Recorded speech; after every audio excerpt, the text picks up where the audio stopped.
Hey, what's up there guys? Corey here with Android Community, and we're checking out here one more time the brand new LG Optimus G.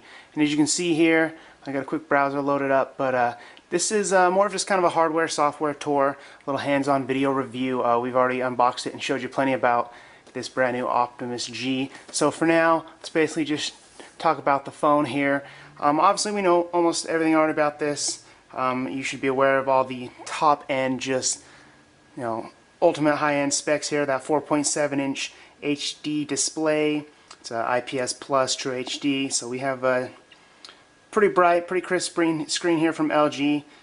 1280 by 768 HD resolution, Android 4.0 ice cream sandwich, super thin, but a couple of the important parts here, kind of like that little animation there. If you saw that, pretty cool when you lock the screen. Some of the more important things here is the super sleek design and quad-core processor under the hood. So what we have here is the LG Optimus G with a 1.5 GHz Qualcomm Snapdragon S4 Pro quad-core processor, 2 gigs of RAM, 32 gigabytes of internal storage on this model, and a 13 megapixel camera. The AT&T version has the 8 megapixel camera, but here with the Now network, you don't quite get that LTE often or anywhere other than a few markets, but you get a 13 megapixel camera, LED flash, super sleek design, and then that front-facing camera. So there's the rundown of the specs, but let's just go over a few things here. As you can see here, they've got this really neat animation for the unlock screen, and then as well for some of these quick toggles down here with ice cream sandwich, unlock right to the camera with the same kind of system.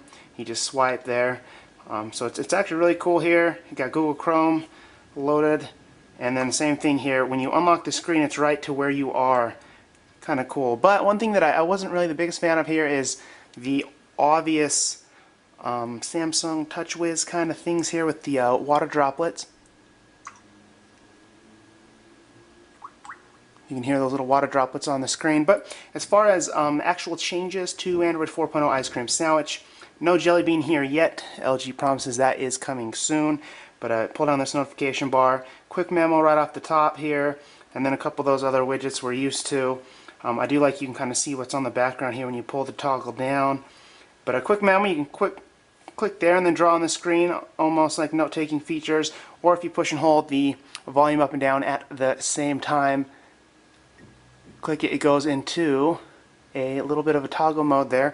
You can draw on the screen, and obviously you can come in here and change all the colors and the sizes and whatnot. So this is LG's quick memo feature, similar to the Galaxy Note.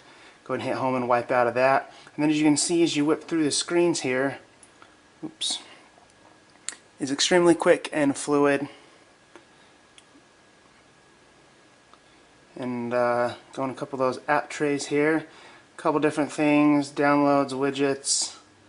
But as you can see here down below, I have 6 icons in the very bottom bar here. Obviously you can just pull those up and move them as you'd like. So you can go with the standard 4, or you can add up to 6, which is actually, it was kind of a nice touch.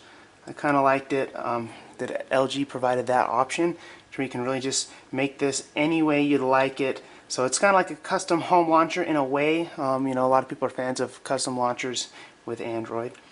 But then once again here you go into settings, and the system settings here for ice cream sandwich are a little custom. Everything's white, the little toggle buttons are slightly different, and then as you can see here, it's just a little bit of a character makes it different. Being a quad-core device, they have a lot of power saving features. When you turn on power save, it'll automatically turn off Wi-Fi when the screen's off or stuff like that. Echo mode, vibrate on touch you can disable, brightness settings for when the battery gets below a certain point. And then here you can see battery discharging. Another neat thing that is kind of something that custom ROMs usually offer. Hit this battery percentage, and up top we can see there, if you see that on screen, 57% battery life. So you can quickly toggle that off and on, which is a nice feature, just because a lot of people like that actual number. So a little bit of battery life here. Then they do have a couple, going to the home screen settings. They have a lot of nice wallpapers for this awesome vibrant screen. One thing that I thought was kind of funny here was this dog running along. They have some jelly beans in here in the wallpaper gallery, but sadly we don't have jelly bean quite yet, so it's kind of ironic from LG here. But as far as the quad-core processor, it's blazing fast. You know, 1.5 gigahertz quad-core. We're getting massive speed results in quadrant and benchmarks, and obviously, as you can see here with daily tasks here on the actual device, it's just mirrored with just awesome performance overall. I mean, there's no stuttering, there's no lag. It really just speeds along quite nicely. So, pretty big fan so far here. LG's changes are, I wouldn't necessarily say the best. Some people like the slight tweaks. They actually have added a lot of things you can change when you come into the settings here and go into the home screens. You can change the way it swipes, the different animation effects when you go through them. So they've really done a lot. There's gestures. They've basically made it like a custom launcher. And then we have a quad-core control. You can see here, being a quad-core device, you can go into Echo mode, which will optimize the CPU control to extend battery life. Basically, all this does when you turn on Echo mode is it basically tweaks down the quad cores to maybe be a little more efficient and use them a little more efficiently to save battery life. So there's nothing quite like NVIDIA's quad core options here. This looks like more of something LG's just kind of added on their own. But that was just a quick look here at the LG Optimus G. 4G LTE speeds are basically non-existent here in Vegas and throughout the country because we have the now network model here, no AT&T. But either way, this phone's blazing fast. Once you get LTE, it'll definitely make it more of a top experience. I have Wi-Fi turned on here because without it, kind of out of luck here with the 3G. So this phone's definitely fast, but it is hindered by that terrible 3G performance here on the Now network. Once 4G LTE rolls out a little bit more, it should definitely round out the experience. But that was just a quick look here at the device, and more will be out in the full review. Thanks for watching, guys.